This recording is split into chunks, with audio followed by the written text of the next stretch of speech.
فلسطین کسی صلاح الدین کے انتظار میں۔ مصنف مولانا نور عالم خلیل امینی۔ ایپیسوڈ 4 غاصب اور ناجائز ریاست کے قیام کا اعلان۔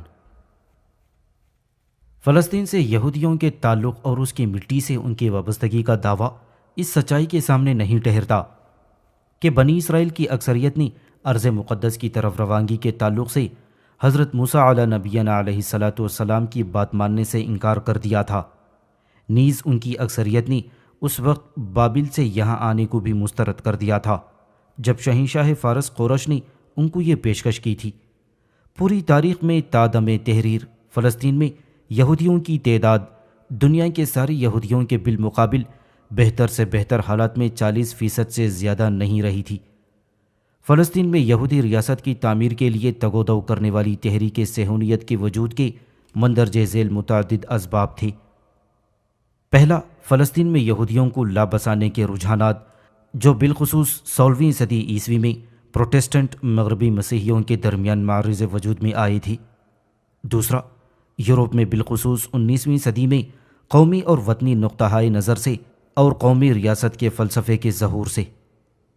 تیسرا، مشرقی یورپ میں روسیوں کے ہاتھوں یہودیوں پر ظلم کیے گئے ظلم و جارحیت کے بعد یہودی مسئلے کا ظہور۔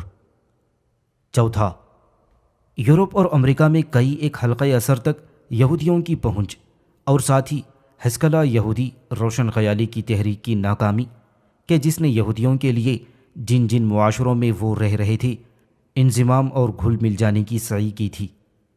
محفوظ ریاست کے رول کی ادائیگی کے لیے یہودی ریاست کی تعمیر کا نظریہ کہ جس کو مغربی سامراج بالخصوص برطانیہ نے ہر طرح استحکام بخشا، عالم اسلام کے قلب میں مغربی صہیونی خطرے کے بروئے کار آنے کے نقطۂ عروج کی نمائندگی کرتا ہے کہ جس کا مقصد ایشیا اور افریقہ میں عالم اسلام کے دونوں بازوؤں کو علیحدہ علیحدہ کرنا تھا تاکہ عالم اسلام کا اتحاد و اتفاق پارا پارا ہو جائے اور اس کے لیے انتشار کی وجہ سے عروج و ترقی کی راہ بالکل مسدود ہو جائے اور ماتحتی اور زیر دستی اس کا یقینی نصیبہ بن جائے۔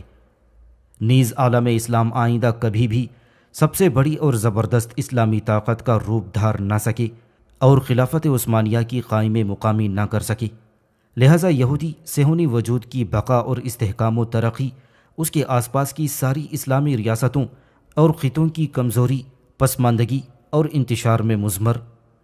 اس لیے اس کا برعکس بھی بالکل اور یقینی طور پر صحیح ہے کہ قلب عالم اسلام اور عالم عرب میں قائم کی گئی یہ زبردستی کی یہودی صہیونی ریاست کے منصوبے کا ایکسر خاتمہ امت مسلمہ اور عربیہ کی ترقی اور اتحاد و طاقت کی بھرپور ضمانت ہے۔ عالمی صہیونی تنظیم سوئٹزرلینڈ کے پال شہر میں 1897 عیسوی میں ٹیوڈر ہرزل کی قیادت میں معرض وجود میں آئی۔ یہ شخص یہودی مجری رائٹر تھا۔ اس تحریک کا واحد مقصد مغربی منصوبے کو بروئے کار لانا تھا۔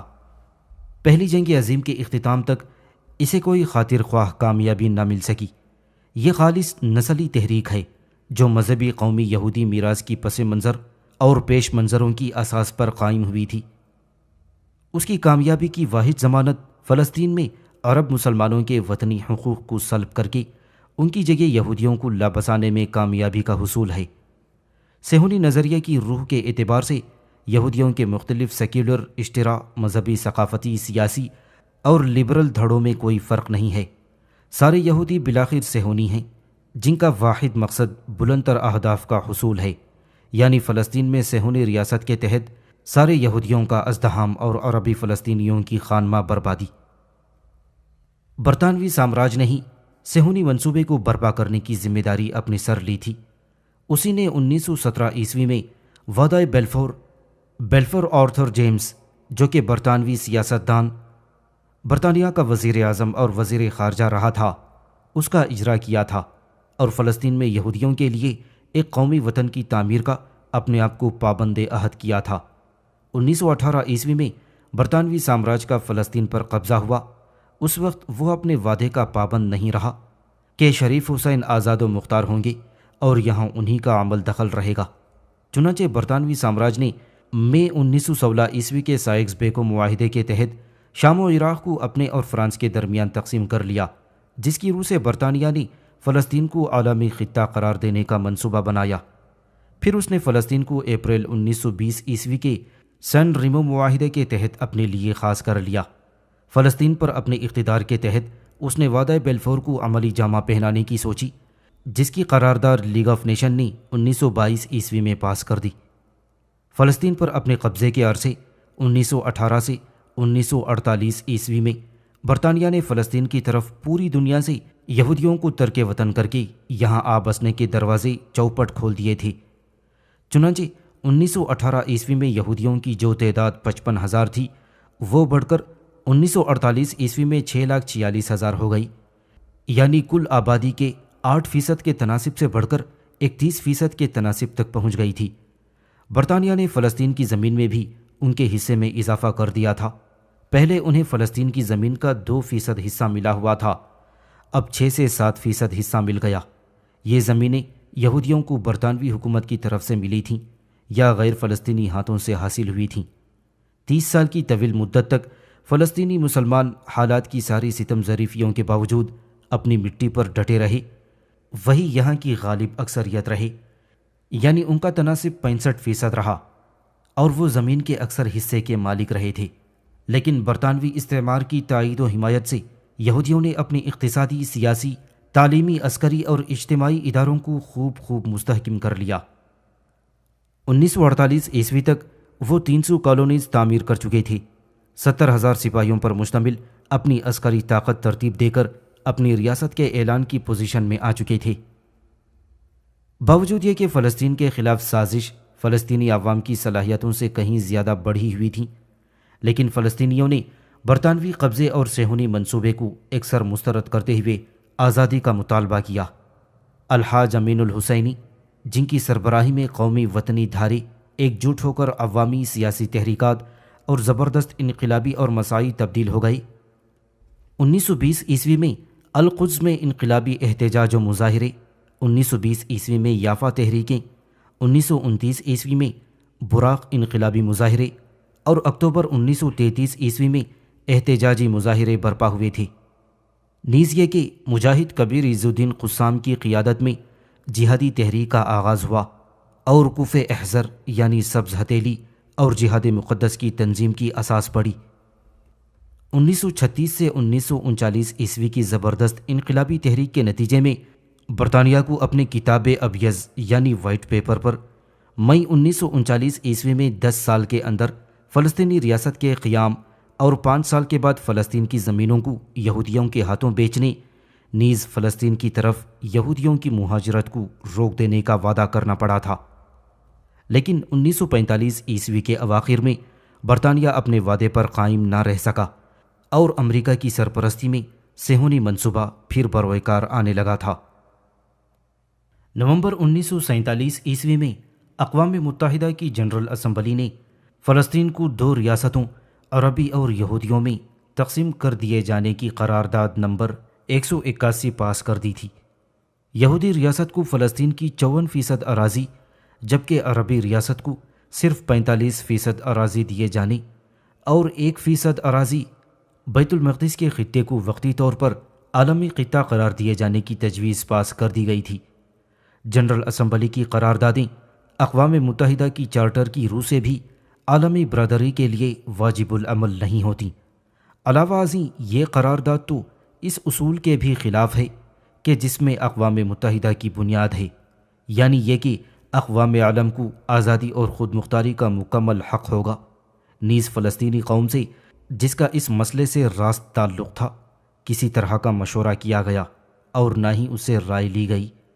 یہ قرارداد اس لیے بھی ظالمانہ اور طرفدارانہ تھا کہ اس کی روح سے آفاقی یہودی اقلیت کو، جو کہ دوسری جگہوں سے ترک وطن کر کے فلسطین میں زبردستی آ بسی تھیں، فلسطین کی زمین کا بڑا اور بہتر حصہ دے دیا گیا تھا، اور اصل مکینوں یعنی فلسطینیوں کو فلسطین کا چھوٹا اور اس کی زمین کا اکثر ناقص حصہ دیا جانا تجویز کیا گیا۔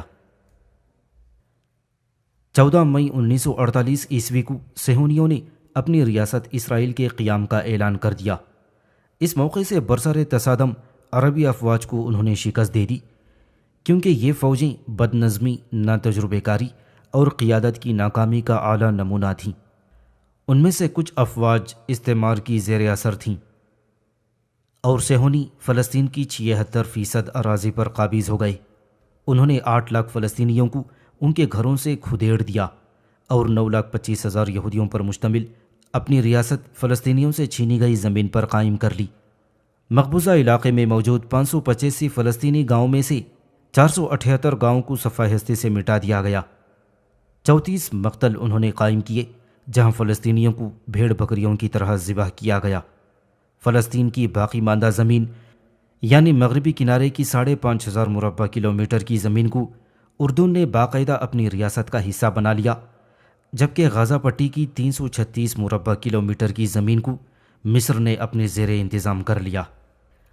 در در کی ٹھوکر کھاتے رہنے کے بعد یہودیوں نے اسلام اور مسلمان دشمن مختلف نظریات قوموں اور افراد کے تعاون سے، جو کہ یہودیوں نے اپنی طبعی چال بازی، مکاری، عیاری اور جوڑ توڑ کی بھیانک اور مجرمانہ صلاحیتوں کے ذریعے حاصل کی تھیں، کس طرح فلسطین میں زبردستی اور ظلم و جبر اور ناانصافی کے تاریخ عالم کے تمام ریکارڈز کو توڑتے ہوئے اپنی جگہ بنا لی اور اپنی غاصبانہ ریاست قائم کر لی، اور بالآخر پورے فلسطین پر قبضہ کر کے اصل مکینوں یعنی فلسطینیوں کو اجنبی غریب الدیار بنا دیا تھا، اور لاکھوں کو دیس نکالا دے کر وہاں رہنے پر اصرار کرنے والوں پر کس طرح ظلم کا پہاڑ توڑنے کی راہ ہموار کی۔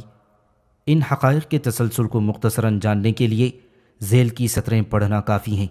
توقع ہے کہ اس سے متن میں ذکر کردہ تفصیل کا اختصار قاری کے ذہن میں آسانی سے سمٹ کر آ جائے۔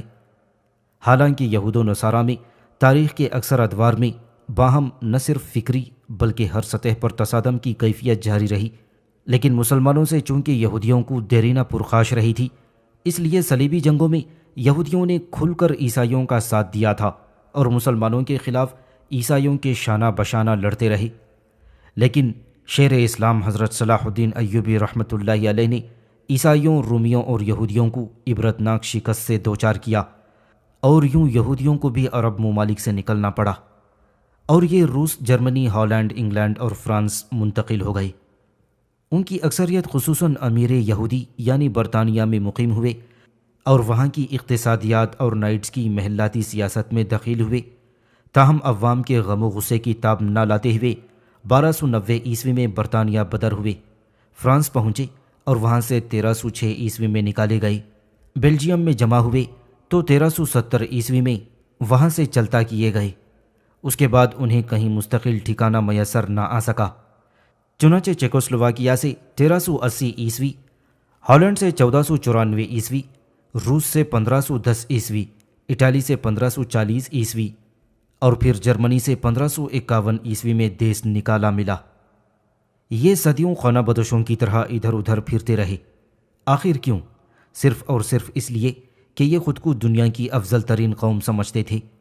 دیگر معاشروں میں ضم ہونا انہیں منظور نہ تھا۔ مسلمانوں کے تو یہ ازلی دشمن تھے، اور چونکہ اس دور میں عرب ایک ترقی یافتہ، بہادر اور فاتح قوم تھے، اس لیے ان کے خوف سے کوئی بھی ملک انہیں ٹکنے نہیں دیتا۔ لیکن جو ہی مسلمانوں کا زوال شروع ہوا، یہودی برطانیہ، فرانس، روس اور امریکہ میں قدم جماتے گئے۔ صہیونی تنظیم کے قیام کا پہلا قدم روم اور یروشلم نامی کتاب کو قرارداد دیا جانا چاہیے، جسے ایک یہودی مصنف موسیٰ حمیس نے 1862 عیسوی میں لکھا، اور اس میں بھٹکتے ہوئے یہودیوں کو قومیت کا احساس دلایا، انہیں مجتمع کرنے اور دوسری اقوام کے ساتھ مل جل کر رہنے کی ترغیب دی۔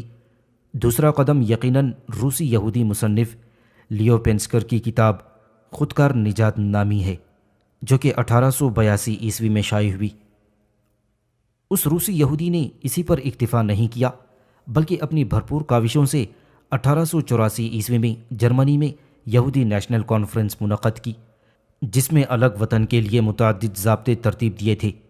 ان ضابطوں میں دوسرے معاشروں میں مل جل کر رہنا اور نئی نسل کو سائنسی تعلیم اور حکومتوں میں اچھی آسامیاں حاصل کرنا اور باعزت مقام پیدا کرنے پر زور دیا گیا۔ اس کانفرنس کے نتیجے میں ہر ملک، ہر شہر جہاں یہودی آباد تھے، جماعتیں اور لیگیں بننے لگیں۔ روس میں 1887 عیسوی میں صہیون محبان پارٹی وجود میں آئی۔ اس کا یہ پیغام ہی تھا کہ یہودی زیادہ سے زیادہ فلسطین میں آباد ہوں تاکہ وہاں مستقبل میں اپنا وطن قائم کیا جا سکے۔ اس کے تقریباً 9 برس بعد 1896 میں تھیوڈور ہرزل نامی یہودی نے یہودی ریاست کے عنوان سے کتاب لکھی، جسے روس، امریکہ اور یورپ میں اس قدر مقبولیت حاصل ہوئی کہ اس کے کئی ایڈیشن نکلے اور تھیوڈور ہرزل کو عظیم رہنما اور بڑے بڑے القاب سے نوازا گیا۔ حقیقتاً یہ وہی پہلا شخص تھا جس نے یہودی ریاست کا واضح خاکہ پیش کیا تھا اور تمام عواقب و عوامل پر تفصیلاً بحث کی تھی۔ جب تھیوڈور ہرزل کو انتہائی پذیرائی ملی تو اس نے یہودیوں کے بین الاقوامی کنونشن کے لیے راہ ہموار کرنی شروع کر دی اور بالآخر 1897 میں سوئٹزرلینڈ کے شہر بیسل میں یہودیوں کی پہلی عالمی کانفرنس کے متعدد اجلاس ہوئے، جس میں یہودیوں کی ایک بین الاقوامی تنظیم تشکیل دی گئی جس کا نام یروشلم کے نزدیک ایک پہاڑی صہیون کے نام پر صہیونیت تجویز کیا گیا تھا۔ صہیونیت کے بانی تھیوڈور ہرزل نے اس تنظیم کے لیے بہت سے پروٹوکول بھی بنوائے تھے۔ ایک فنڈ قائم کیا گیا جس کا نگران یورپ کا بہت بڑا یہودی بینکر لارڈ راسچائلڈ مقرر ہوا تھا۔ چائلڈ نے ہر یہودی پر اپنی آمدنی کا 2% یہودی بینکوں میں جمع کرانا لازم ٹھہرایا۔ بینکوں نے سود کا چکر چلایا اور یوں چند سالوں میں ہی صہیونیت کا فنڈ اربوں میں جا پہنچا۔ صہیونیت کو خطیر رقم میسر آ گئی تو اسے وطن خریدنے کی سوجھی۔